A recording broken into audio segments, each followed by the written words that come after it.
მოგესალმებათ შაბათის მებაღე. ეს არის ხორტენზია, საგვილა ხორტენზია ლაიმლაითი, რომელიც ახლა გამოიყურება ასე. ახლა ანუ დეკემბრის ბოლოს. ფოთოლი დაწვიდა, გამოგდა. ზოგიერთს მიაჩნია, რომ ეს ლამაზია, თუმცა სტრუქტურულია კი ბატონო და ლამაზიც არის, შეიძლება თუ დაითოვლა. საგვილა ხორტენზიები განსხვავდება მიკროფილა ხორტენზიებისგან იმით, რომ ნაკლებად მჟავიანი მიწის მიმართ არიან მომთხოვნი. მიკროფილა ხორტენზიები თქვენ სავარაუდოდ იცით, ეს არის დასავლეთ საქართველოში, რომელიც იზრდება დიდფოთოლა ხორტენზიასაც ეძახიან მეორენაირად, რომელიც იფერება, ვარდისფერიდან ხდება ცისფერი, თუ ნიადაგის მჟავიანობას გაუზრდით.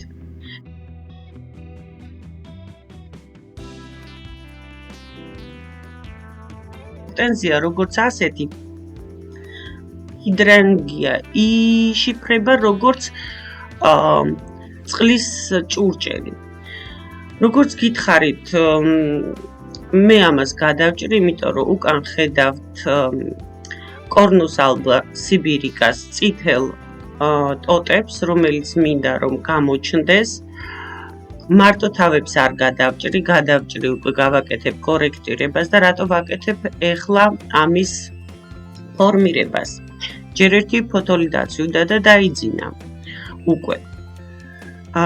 როგორც მოგახსენეთ, ამის გადაჭრა უფრო ადრე არ შეიძლება, იმიტომ რომ არის ეს ეგრეთ წოდებული წყლის ჭურჭელი და დაიწყებს ტირილივით ცრემლების გამოუშვებს, წყალს დაკარგავს. ასევე არ შეიძლება ადრეულ გვიან გაზაფხულზე გადაჭრა, ანუ უნდა შევარჩიოთ პერიოდი, როცა სრულად ძინავს და სანამ გაიღვიძებს. მაშ ასე. ამის ფორმირებისთვის, როგორც ხედავთ, მე შუაში მაქვს შტამბი, ვით გაკეთებული, რომ პირამიდალური ფორმა მივცე, თუმცა გვერდზე გაეზარდა აგრეთვე საკმაოდ მსხვილი ტოტი და ამ ტოტს მე დავტოვებ. შევხედავ გაზაფხულზე. პირველ რიგში ამოვჭრი ყველაფერს, რაც ერთმანეთს ეხება, რომ არ გაღიზიანდეს ტოტები, ერთმანეთის შეხებისგან და შემდეგ იქ არ ჩაიბუდოს სოკოვანმა დაავადება, სოკომ. მერე ამოვჭრი ყველაფერს პატარას, განსაკუთრებით იმას, რომელიც შუაში იზრდება, ბუჩქის შუაში. ეს მნიშვნელოვანია, რომ ჰაერი მოძრაობდეს. ეს ნებისმიერი ბუჩქის ფორმირებისას უნდა გავითვალისწინოთ, რომ შიდა ნაწილი უნდა გავანთავისუფლოთ. მე ამჯერად, რადგან შიგნით შტამბოვანი ვარ, მაქვს მაქსიმალურად ვეცდები, რომ შტამბიდან და მასთან მიმავალ ყველა ტოტი შტამბს დავაშორო მიმავალი. პატარა ტოტებს აზრი არ აქვს, რადგან ესენი უფრო ენერგიას დაკარგავენ და პატარა ყვავილებს გაიკეთებენ, ისედაც ბლომადი ყვავილებს. შეიძლება ყველა კვირტიდან გაიხსნას ტოტი და იყვავილოს. თან როგორც ხედავთ, აი შეხედეთ, 1-დან 3 შეიძლება ამოვიდეს ერთი გადაჭრის ადგილიდან 3 კვირტი გაიხსნეს, უმეტეს შემთხვევაში იხსნება რაგატკასავით 2 კვირტი და 2 ტოტი ამოდის. ეს ფორმირების დროს უნდა აუცილებლად გავითვალისწინოთ. შემდეგ უკვე მიღებულია ასეთი ტიპის ჰორტენზიების 2 კვირტზე გადაჭრა. ანუ, აი რომ შეხედოთ, ძირიდან, სადაც გადაჭრილია, იქიდან უნდა გადავთვალოთ 2 კვირტი და გადავჭრათ. მაგრამ, რადგან მე შემოდგომით ვჭრი ამას და არ ვიცი წინ რა გაზაფხული მელოდება, ან რა ზამთარი იქნება, როგორი ყინვები იქნება, მოლპება, მოიყინება, ამიტომ გადავჭრი 4 კვირტზე და გაზაფხულზე გავაკეთებ დამატებით ფორმირებას, თუ რამე დაშავდა, ან თუ გადავიფიქრე და რაღაც სხვა ფორმა მომინდა. როგორც გითხარით, აი ყველა წვრილს ამოვიღებ აქედან და დავამატო, აგრეთვე მინდა დავამატო ის, რომ რაც უფრო დაბლა გადავჭრით, მით მეტი ენერგია ექნება მცენარეს, ანუ ორ კვირზე რატო ჭრი, ანუ დიდი პომპონები მიიღონ და მით უფრო ადრე იყვავილებს. მაღლა გადავჭრით, ვთქვათ, იყვავილებს უფრო გვიან, შედარებით, სადღაც 1-2 კვირის დაგვიანებით და ექნება პომპონები უფრო პატარა და ეს უნდა გავითვალისწინოთ. აგრეთვე მინდა ერთი რამ დავამატო ჰორტენზიაზე, როცა შეფერვაზე საუბრობდი, თუმცა ლაიმლაითი ნაკლებად ifერება და ცოტა ულამაზოც არის, რომ ifერება, ჩემი აზრით. მაგრამ საგვილა ჰორტენზიები, მაგალითად ვანილა ფრაის და ამ სურათებს ჩავდებ, როგორ აი ჩემი ამ გადაჭრებით როგორ ყვავილობენ ეს მცენარეები შემდეგ. თუ დღის და ღამის ტემპერატურული ცვლილება არის საკმარისი, მაშინ ifერება იცვლის ფერს ჰორტენზია. მაგალითად, დასავლეთ საქართველოში ეს ჰორტენზია არ შეიცვლის ფერს და შეიძლება ოდნავ შეფერადეს და ისევ დარჩება თეთრი. რადგან მე ვარ საგურამოს ზედა სოფელში, მთის ძირში, ჩემთან ზაფხულში, როდესაც ეს შეფერვას იწყებს აგვისტოში, ღამე საკმაოდ გრილა და დღისით საკმაოდ ცხელა. როგორც ხედავ, ვიღებ წვრილ ტოტებს. შემდეგ ამ რაგატკას გადავჭრი 3-4 კვირტზე, აი ეს ტოტი შიგნით მიდის და იყოფა ზევით, ანუ მთლიანად მიჭრდილავს და ჰაერისგან, ანუ ჰაერს აღარ უშვებს შიდა ბუჩქში, ამიტომ მთლიანად ამოვიღებ ამ ტოტს. მოკეთ ეს არის დაახლოებით ის, რასაც ვაკეთებ, ეხლა გაჩვენებთ გადაჭრის შედეგს, გადაჭრილი. ასე დავტოვებ კორექტირებას, როგორც გითხარით, გავუკეთებ გაზაფხულზე, თუ რამე მოეყინა, ან თუ დამოკლება მომინდა რომელიმე ტოტის. სავარაუდოდ ქვედა ტოტებს არ დავამოკლებ, დიდი პომპონები არ მინდა და სხვადასხვა ზომაზე რომ ვაყენებ, ხომ ტოტებს სხვადასხვა, ანუ 2 თუ 4 კვირტზე ვჭრი, მაშინ ვიღებ მთლიან ყვავილობას, სეზონს ყვავილობისას ვაგრძელებ და ვფიქრობ, ეს უფრო მომგებიანია ხოლმე.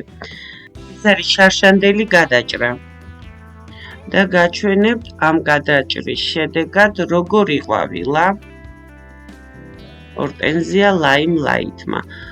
ამის ფერი რო შეიცვალა, ამანის სურათი არ მაქვს სამწუხაროდ ვერ გაჩვენებთ.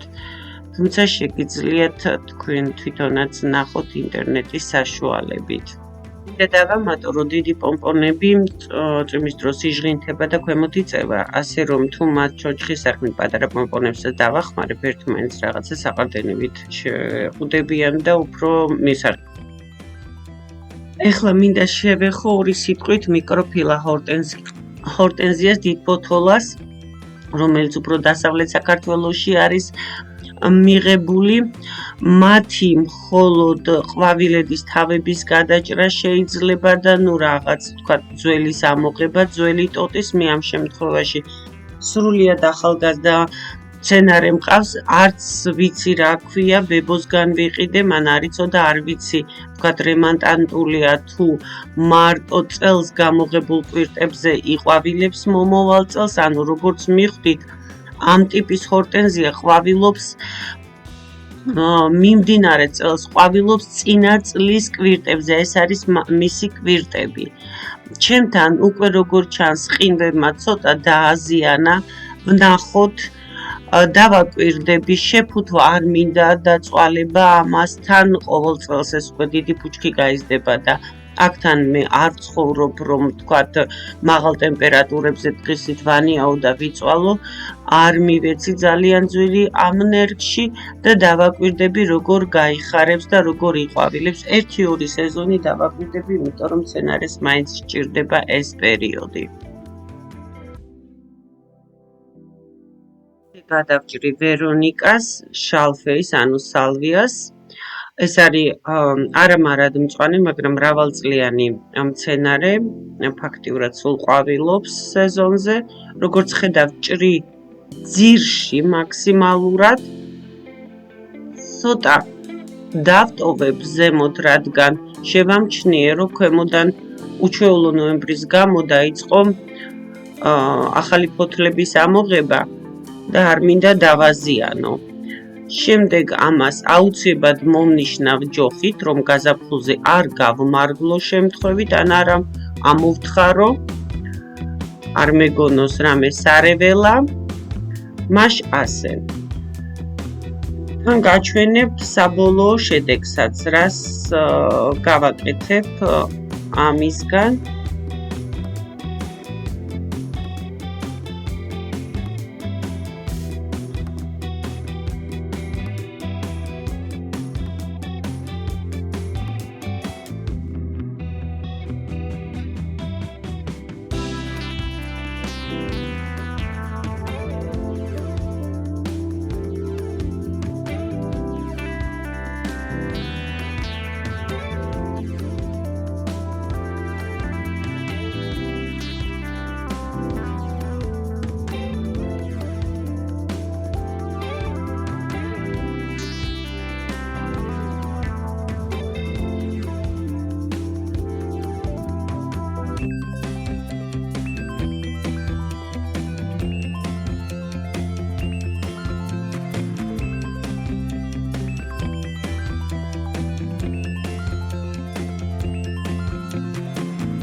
საბოლოოდ და ასე დავტოვებ მთელი ზამთრის განმავლობაში უბრალოდ მომნიშნავ რამით, როგორც გითხარით.